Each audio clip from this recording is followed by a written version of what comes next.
اشہد ان لا الہ الا اللہ۔ پیارے آقا علیہ الصلوۃ والسلام نے ارشاد فرمایا ھذا شہر الصبر، کہ یہ صبر کا مہینہ ہے۔ علماء اکرام نے صبر کے دو معنی لکھے ہیں۔ ایک تو جب انسان کے اوپر مصیبت آتی ہے، کوئی ٹینشن آتی ہے، کوئی حالات ایسے بن جاتے ہیں، پھر انسان صبر کرتا ہے، اپنی تقدیر پر یا اللہ کے فیصلے پر کوئی شک یا کوئی گلہ نہیں کرتا، تو یہ بھی صبر کی قسم ہے۔ اسی طرح سارا دن بھوک اور پیاس برداشت کی، سارا دن جو ہے اپنے پیٹ اور معدے کو کچھ کھانے پینے سے روکے رکھا، اپنے زبان کو، اپنے ذائقے کو، اپنے منہ کو کھانے پینے سے روکا رکھا، اس کو بھی صبر کہتے ہیں۔ ایک تو صبر کا معنی یہ ہے، دوسرا علماء نے، حدیث بیان کرنے والے محدثین نے صبر کا معنی لکھا ہے گناہوں سے پرہیز کرنا۔ گناہوں سے پرہیز کرنا، اس کو بھی صبر کہتے ہیں۔ اور قرآن پاک فرقان حمید کے اندر اللہ رب العزت نے ارشاد فرمایا ہے ان اللہ مع الصابرین، کہ صبر کرنے والوں کے ساتھ اللہ خود ہو جاتا ہے، یعنی براہ راست اللہ صبر کرنے والوں کی مدد کرتا ہے، اور اللہ صبر کرنے والوں کا براہ راست جو ہے شامل حال ہوتا ہے۔ تو فرمایا کہ جس طرح رمضان کے اندر ہم کھانے پینے سے صبر کریں گے، اور اسی طرح جو بھوک آنی ہے، جو پیاس آنی ہے، اس پر صبر کرنا ہے، تو اسی طرح دوسری جو صبر کی قسم ہے اس کا بھی خاص طور پر خیال کیا جائے کہ گناہوں سے پرہیز، اللہ کی نافرمانی سے پرہیز، جھوٹ سے پرہیز، غیبت سے پرہیز، لڑائی جھگڑے سے پرہیز، اسی طرح کسی کو تکلیف دینے سے پرہیز، اور اسی طرح اپنی نظروں کی حفاظت، اپنے کانوں کی حفاظت، زبان کی حفاظت، اپنے جسم کے سارے اعضاء کی گناہوں سے حفاظت، یہ بھی صبر کی قسم ہے۔ اور صبر کے بارے میں اللہ نے فرما دیا کہ صبر کرنے والوں کے ساتھ اللہ بذات خود ہر کام، ہر نیک عمل کے بارے میں اللہ فرماتے ہیں یہ عمل کرو گے تمہیں اتنی نیکیاں ملے گی، یہ عمل کرو گے تمہیں جہنم سے دور کر دیا جائے گا، یہ عمل کرو گے تمہیں جنت میں داخل کر دوں گا۔ لیکن صبر یہ اتنا بڑا عمل ہے، اتنی بڑی طاقت ہے، اللہ اس کے بارے میں یہ نہیں کہتا کہ فلاں اجر دوں گا، یہ نیکیاں دوں گا، بلکہ اللہ فرماتا ہے ان اللہ مع الصابرین، صبر کرنے والوں کے ساتھ اللہ براہ راست شامل حال ہوتا ہے۔ تو اس لیے اس اعتبار سے بھی، اپنے نفس کے اعتبار سے بھی صبر، اور گناہوں سے صبر کرنا یعنی گناہوں سے بچنا رمضان المبارک کے اندر سب سے زیادہ آسان ہے۔ پورے 12 مہینوں میں سے رمضان المبارک کے مہینے کے اندر صبر کرنا یعنی گناہوں سے پرہیز کرنا سب سے زیادہ آسان ہے، کیونکہ پیارے آقا علیہ الصلوۃ والسلام نے ارشاد فرمایا کہ رمضان سے پہلے اللہ رب العزت سرکش شیاطین کو، شیطانوں کو، ابلیس کو اللہ رب العزت رمضان سے پہلے قید کر دیتے ہیں، ان کو زنجیروں اور سنگلوں کے اندر جکڑ کر، ایک روایت کے مطابق اللہ رب العزت سمندر کے اندر ڈال دیتے ہیں۔ کیوں؟ تاکہ فرمایا کہ پیارے آقا نے کہ میری پیاری امت کو، مسلمانوں کو یہ شیاطین جو رمضان کے علاوہ دوسرے مہینے ہوتے ہیں، ان مہینوں کے اندر جن گناہوں کی طرف یہ شیطان لے جاتے ہیں، رمضان کے اندر مسلمانوں کو شیاطین اس گناہوں کی طرف نہ لے جائیں، اس لیے شیاطین کو اللہ رب العزت رمضان کے اندر قید کر دیتے ہیں۔ پھر ایک سوال میرے اور آپ کے بلکہ سب کے ذہن میں یہ بھی اٹھتا ہے کہ اگر شیاطین قید کر دیے جاتے ہیں، اگر اللہ شیاطین کو قید کر دیتا ہے، تو پھر بھی رمضان کے اندر جو لوگ گناہوں کے اندر مبتلا رہتے ہیں، پھر بھی جو لوگ رمضان المبارک کے مہینے کے اندر چوری کرتے ہیں، جھوٹ بولتے ہیں، زنا کرتے ہیں، مختلف گناہوں کے اندر ملوث رہتے ہیں، پھر وہ گناہ کیسے کرتے ہیں؟ حالانکہ شیاطین کو تو اللہ رب العزت قید کر کے سمندر کے اندر پھینک دے۔ فرمایا کہ جب انسان کو کوئی زخم ہوتا ہے، انسان کو کوئی زخم ہوتا ہے، یہ گناہ بھی انسان کے جیسے ایک بدن ہے، انسان کے بدن کے اوپر زخم لگتے ہیں نا، تو بدن کے اوپر زخم لگنے سے پھر وہ زخموں کے اندر جراثیم پیدا ہوتے ہیں، پیپ اور ریشہ پیدا ہوتا ہے۔ اب مختلف جو میڈیکل سرچ ہوئی ہے، زخم 2 یا 3 دن کے اندر بھر جانا چاہیے انسانی زخم، لیکن اس زخم کے اندر جو جراثیم پیدا ہو جاتے ہیں،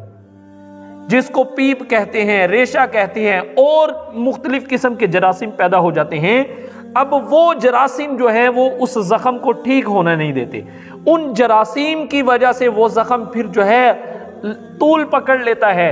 وہ زخم جو ہے مہینوں میں جو دنوں کے اندر صحیح ہونا تھا اس کو ہفتے لگ جاتے ہیں، جو ہفتے کے اندر صحیح ہونا تھا ان کو مہینے لگ جاتے ہیں۔ یہ وجوہات بتائی ہے انسان کے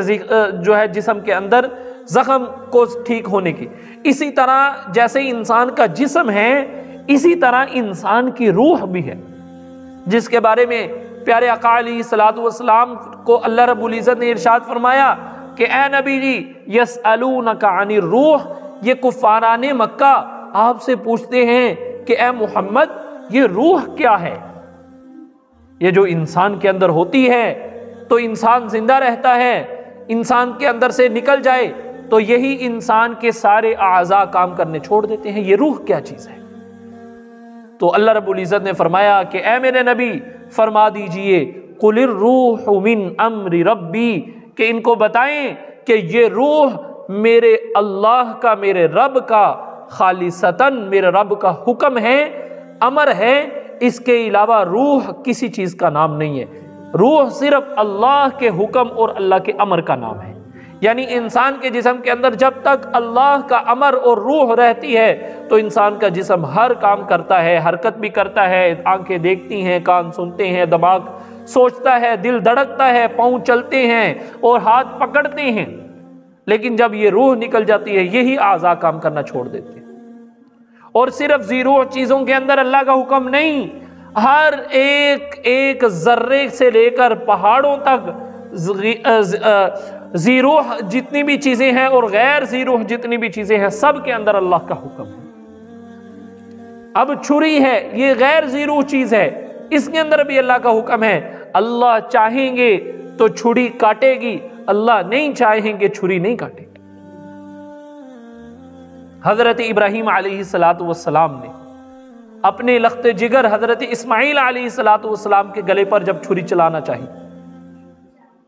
تو اپنی پوری طاقت کے ساتھ چھری چلا رہے ہیں، لیکن اس چھری کے اندر سے اللہ، جیسے انسان کے اندر سے روح نکل جائے تو انسان کا بدن کسی کام کا نہیں، اسی طرح اس چھری کے اندر سے اللہ کا امر نکل جائے، اس چھری کے اندر جو اللہ کا امر اور جو روح ہے وہ نکل جائے تو وہ چھری کسی کام کی نہیں۔ اب چھری چل رہی ہے، نرم نازک حضرت اسماعیل علیہ السلام کا گلا نہیں کٹ رہا،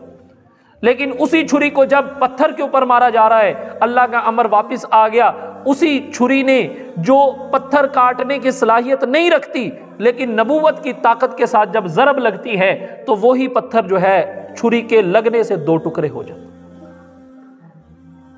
اسی طرح آگ کے اندر جلانے کی صفت،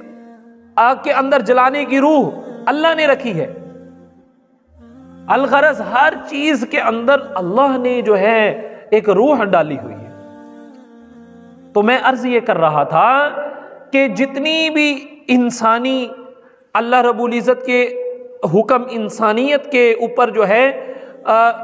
پورے اترتے ہیں یا انسانیت کے اوپر جو ہے لاگو ہوتے ہیں، انسان اس کو تب ہی پورا کر سکتا ہے کہ جب انسان کی روح زخم سے، انسان کی روح جو ہے بالکل صحت یاب ہو۔ جیسے انسان کہ جسم کے اوپر جو زخم وغیرہ ہو یا کوئی تکلیف ہو تو ظاہری جو عبادات ہیں، نماز انسان نہیں پڑھ سکتا، اسی طرح جب انسان کی روح کے اوپر زخم ہو، گناہوں کے زخم، روح کے اوپر زخم جو ہوتے ہیں وہ گناہوں کے زخم ہوتے ہیں. جب روح بیمار ہوگی یا روح کے اوپر زخم ہوں گے تو پھر انسان کی جو روح ہے، انسان پھر گناہوں سے نہیں بچ سکتا. تو یہ جو رمضان کے اندر بھی انسان گناہ کے اندر مبتلا رہتے ہیں، تو حالانکہ رمضان کے اندر تو شیاطین قید کر دیے جاتے ہیں، لیکن ان کی روح اتنے گناہ کر کے رمضان سے پہلے ہی بیمار ہو چکی ہوتی ہے کہ رمضان کے آنے کے باوجود بھی اس جراثیم، روح کے اندر گناہوں کے سرایت کیے ہوئے جراثیم موجود ہوتے ہیں، جس کی وجہ سے انسان رمضان کے اندر بھی گناہوں سے پھر بچ نہیں پاتا. اس لیے جیسے ہم اپنے جسم کو تندرست رکھنے کی کوشش میں رہتے ہیں، اسی طرح ہم اپنی روح کو بھی تندرست رکھنے کی کوشش میں رہیں. روح تندرست رہتی ہے گناہوں سے پرہیز کرنے سے، گناہوں سے بچنے سے. تو اس لیے میرے محترم بھائیوں اور دوستو، جس قدر ہماری روح جو ہے صحت یاب ہوگی، اس قدر جو ہے ہم اللہ کی نافرمانی سے، گناہوں سے، بدکاری سے، بدفعلی سے رمضان المبارک کے اندر بچ سکیں گے. اور رمضان کے آنے کا ایک مقصد یہ بھی ہے کہ انسان اپنے اللہ کی نافرمانی سے بچ جائے اور اللہ کا جو فرما بردار انسان ہے اس کی طرح ہو جائے، اور اللہ کے تمام احکام کے اوپر جو ہے لبیک کہہ کر فرما برداری کے ساتھ سر جھکانے والا بن جائے. تو فرمایا پیارے آقا علیہ الصلوۃ والسلام نے، ہذا شہر الصبر، کہ یہ مہینہ یعنی رمضان کا مہینہ یہ صبر کا مہینہ ہے. تو اس لیے میرے محترم بھائیوں اور دوستوں، جیسے بھوک اور پیاس سے صبر یعنی پرہیز یہ ایک صبر ہے، تو اسی طرح گناہوں سے بچنا بھی ایک صبر ہے. اپنی بخشش کا اس رمضان المبارک کے اندر اللہ رب العزت سے بھرپور کوشش کرے کہ کہیں یہ نہ ہو کہ رمضان پورا گزر جائے تو ہماری بخشش نہ ہو سکے. یہ رمضان آنا اور انسانوں کی بخشش نہ ہونا میرے محترم بھائیوں اور دوستوں، یہ بہت بڑی محرومی اور بہت بڑی بد نصیبی اور بدقسمتی ہے. کیونکہ رمضان سے ایک مہینہ پہلے شعبان کے مہینے کے اندر ایک دفعہ پیارے آقا علیہ الصلوۃ والسلام منبر مبارک پر تشریف لائے، تو پہلی سیڑھی پر پیارے آقا نے جب قدم رکھا تو فرمایا آمین، اور منبر کی جب دوسری سیڑھی پر قدم رکھا پھر فرمایا پیارے آقا نے آمین، تیسری سیڑھی پر جب دوبارہ قدم رکھا تو پھر فرمایا آمین. قربان جائیں صحابہ اکرام رضوان اللہ تعالی علیہم اجمعین پر، وہ تو پیارے آقا کے ایک ایک عمل کو بالکل توجہ اور دھیان کے ساتھ دیکھا کرتے تھے. صحابہ نے عرض کیا خطبے کے بعد، یا رسول اللہ، ہم ہر وقت آپ کو، ہر خطبے میں آپ کو منبر پر چڑھتے ہوئے دیکھتے ہیں، لیکن آج جو انداز تھا خطبے کا یا آج جو انداز تھا منبر پر چڑھنے کا وہ ہم نے مختلف دیکھا ہے. پہلے تو کبھی ایسی آواز ہم نے آمین والی نہیں سنی آپ سے خطبے پر منبر پر چڑھتے ہوئے. تو پیارے آقا علیہ الصلوۃ والسلام نے ارشاد فرمایا کہ ہاں، آج جب میں منبر پر چڑھنے لگا تو حضرت جبرائیل سردار ملائکہ وہ میرے پاس آئے، اور انہوں نے جب میں پہلی سیڑھی پر قدم رکھا تو مجھے کہا کہ اے نبی جی، ہلاک ہو جائے وہ شخص کہ جس کے عمر کے اندر، جس کی زندگی کے اندر رمضان المبارک کا مہینہ آئے اور پھر بھی وہ اپنی بخشش نہ کروا سکے. تو یہ بد دعا کی، حالانکہ انبیاء علیہم الصلاۃ والسلام کی زبان اطہر کے اوپر کبھی بھی بہت جلدی یا عام حالات میں بد دعا کے الفاظ نہیں آیا کرتے. یہ تو